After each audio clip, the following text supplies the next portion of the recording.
I want to welcome everybody to Mobile's Alabama podcast, aka The Map. Sit down and get comfortable. Gangsta rap is always on the map.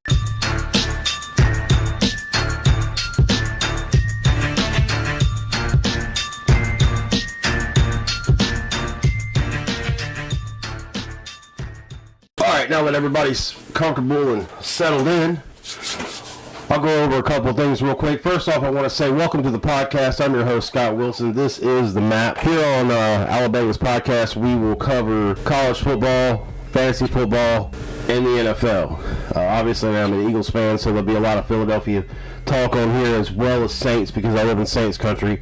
So that's usually bashing, but we'll have fun with that. But let's start off with our quick Q&A for this week on Facebook. I'll start off, as always, with my buddy Alan Martin. Alan asked me if there's a quarterback controversy happening in Alabama with Tua and Hurts.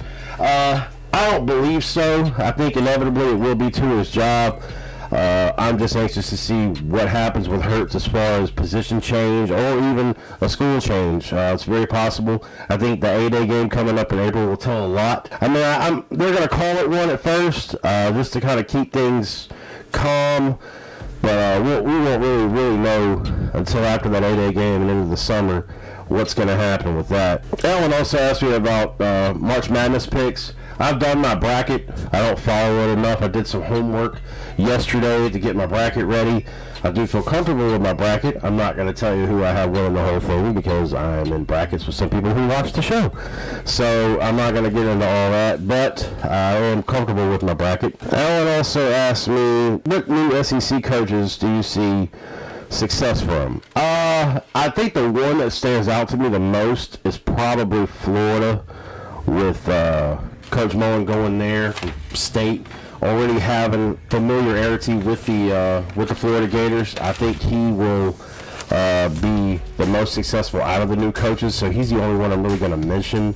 Another good question you asked me, North Turner and Cam Newton, boom or bust. This is potentially a good thing. This could be a boom. I'm going to take it that way. I think Cam's had... He was always up and down, roller coaster with him, good year, bad year, good year, bad year.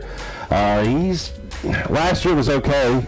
It should have been his good year, but I don't think he went to... he just didn't have any weapons. When they got rid of Benjamin, I don't know what their whole idea was in that. They have Funchess. I think they'll go out and they may just trade with the Eagles for Torrey Smith. And that'll definitely open things over the top. I hated to lose Torrey as an Eagles fan, but... He dropped a lot of passes last year, but I tell you what, he was clutch. When we needed him to catch that ball, especially in the playoffs, he made it. And I didn't want to lose him. He's a class act. The guy was just he was special, and I really hated to lose him as an Eagle fan. Does Virginia Tech suck? Well, of course they suck. I'm not even gonna spend too much time on that one. But you did ask me how much beer and crab you should buy due to Auburn's schedule coming up. I'm going to say a lot. Auburn's schedule, they're playing the tough road games this year. Them and Alabama swap on those years, and this happens to be Auburn's bad year of road games. So I'm expecting Auburn to... Auburn should struggle a little bit, but when Auburn should struggle, they kind of take that and run with it. So these are the years... Auburn's tough schedule years are the years Auburn usually does really well.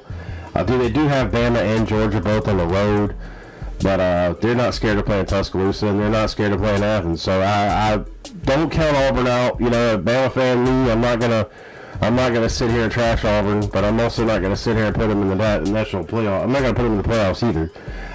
Auburn is so up and down. You don't know which one you're gonna get, and Alan, you know about that better than anybody else. I look forward to seeing how Auburn's season goes. They do have a tough schedule, but again, when Auburn has a tough schedule, that's usually when they fight the odds. They're the underdog, and they play that really well, and they usually do pretty well. Chad Bolick asked me, will the Saints sign Jimmy Graham? Well, we're going to know here in a couple hours whether they do that or not. I have a feeling he will, but I don't think it's necessarily a good idea for the Saints. I think he's probably going to cost a lot of money. They're still waiting on Drew Brees, even though by the time this comes out, Drew Brees probably will be signed to a 2-year deal. That's what the rumors have been going around for the last 24 hours have been. So I'm assuming that'll be done before this actually comes out. So I think Drew Brees will be set, but the Saints are just gonna. If they get Graham, they're already a dynamic offense. They're already probably one of the best offenses in the National Football League. If they sign Graham, it's only going to make them better. But what are you getting in Graham? Are you getting the Graham that he was when he left? Are you getting the Graham that he was in Seattle? Now I don't really count. It's kind of like Foles going to the Rams and not being good. The system that he was in Seattle was much different than the system that he was in New Orleans. When he was in New Orleans, he was a wide receiver. When he was in Seattle, he was more of a blocking tight end. They like to run the ball there, and it's just a completely different offense. So he couldn't be the Jimmy Graham that we all knew he was in New Orleans. With that said, when we go to the Saints, I'm kind of putting my money on it. But I think the Packers are also in play for him, so we'll see what happens. Either way, it's a good situation for him, no matter where he goes, because he's going to an offense with a good quarterback. Either way, I do have concerns about New Orleans as far as what life after Drew Brees. You Saints fans that have been watching the show, most of you Saints fans have only been Saints fans since he's been there. So I don't know. I do think the Saints draft a quarterback early in this draft.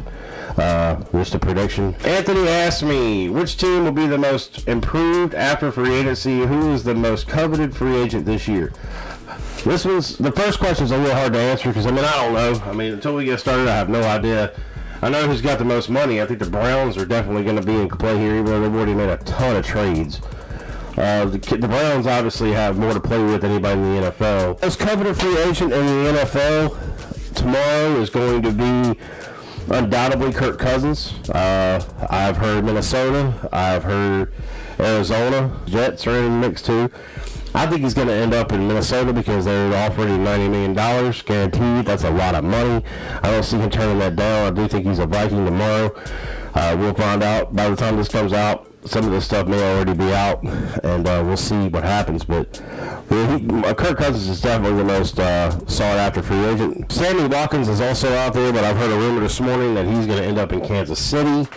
A lot of people were tagged this year as well, keeping them off the market. Le'Veon Bell was one of them. I can't wait to see what happens with him because he's already came out and said he's not going to play on the tag.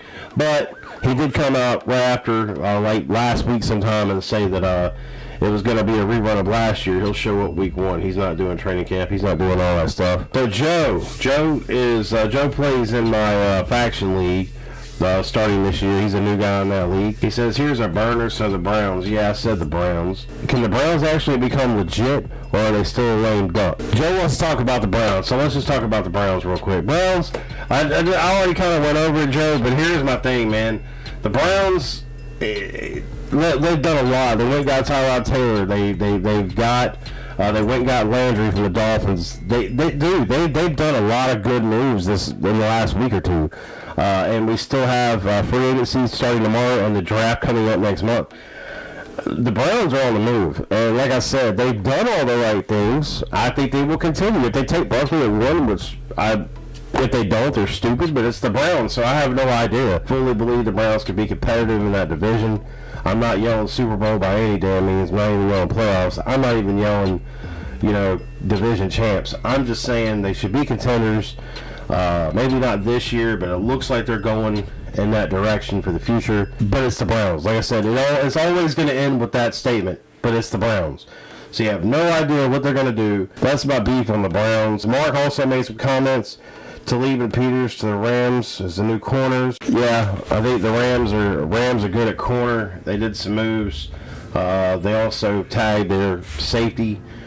I think the Rams are, definitely going to be, there's a lot. NFC is great. I was watching a podcast that I did in the middle of the season last year talking about how superior the AFC was to the NFC. And then after I made that video, I think it completely did a 180. Like, it just flopped. All of a sudden, the NFC teams are starting to blow up, and the AFC teams are starting to flop. And it just did a 180 on me right after I did that show. And I laughed about it. I rewatched that show yesterday, and it was just, I couldn't get over that.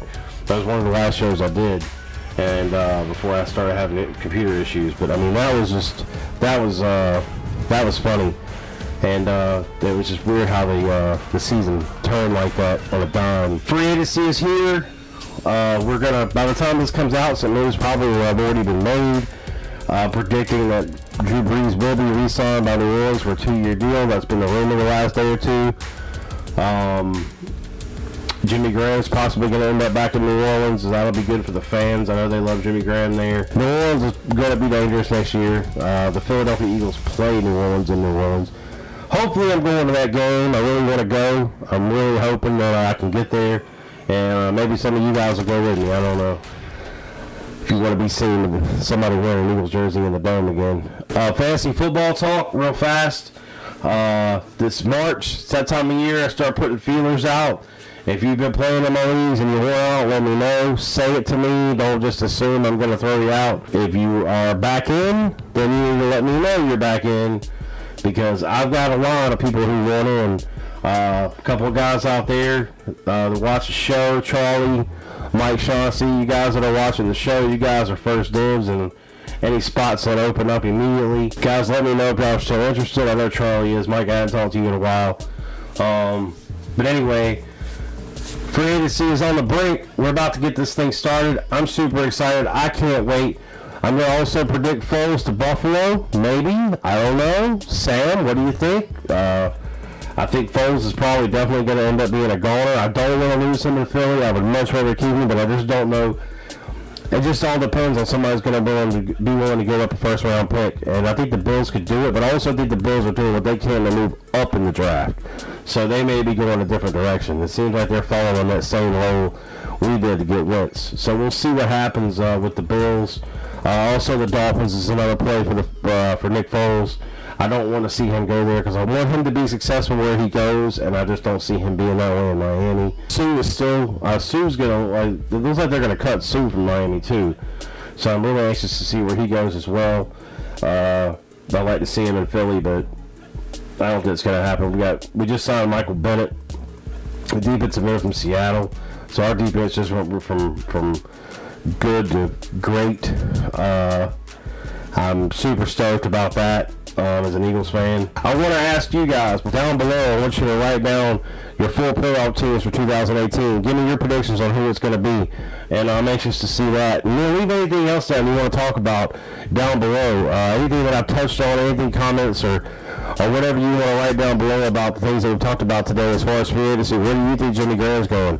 Where do you think Kirk Cousins is going? If you haven't subscribed to the show, go ahead and do that. Give me a thumbs up too on the like. Somebody also asked me what's going to be the most watched spring game. That could be a number of teams. I mean, obviously, Georgia, I think, is one that a lot of people have their own. They had the number one recruiting class this year after coming off a national title appearance last year. Georgia's definitely one to watch. I think Georgia's unbelievable, and they're definitely coming up, and they're going to be. There's something else us Georgia fans have in common as Bombers. You know, we got one thorn. We got one common thorn, and that's Auburn. So the SEC is just the SEC. It hasn't changed. There are some teams that have gotten weak, but overall, the dominance in this conference has not changed at all. There are a lot of new head coaches. I think Jimbo Fisher at A&M is only going to make them better. I don't know about year one, but I know give him 2-3 years, and A&M's going to be a pain in the neck for them as well in Auburn. So we'll see about A&M coming up. But those two coaching changes right there between A&M and Florida, I think, are the two. I just give Mullins I give Mullins the edge on it because of his familiarity with Florida and him already being there at one period of time as offensive coordinator behind Urban Meyer when Tebow's there. He already has a way in. He knows the program. He knows the expectations. He knows what's wanted of him. So I expect Mullins to come out and be successful almost immediately. So and then Florida's biggest need was offense, and he's an offensive guru, so he'll get it turned around there. I do think Florida will compete. The other problem is I just don't know if he can handle Kirby Smart in Georgia. I think they're owners of the East, and I think they will be for a long time. I don't think that's going to change anytime soon. They're just getting started.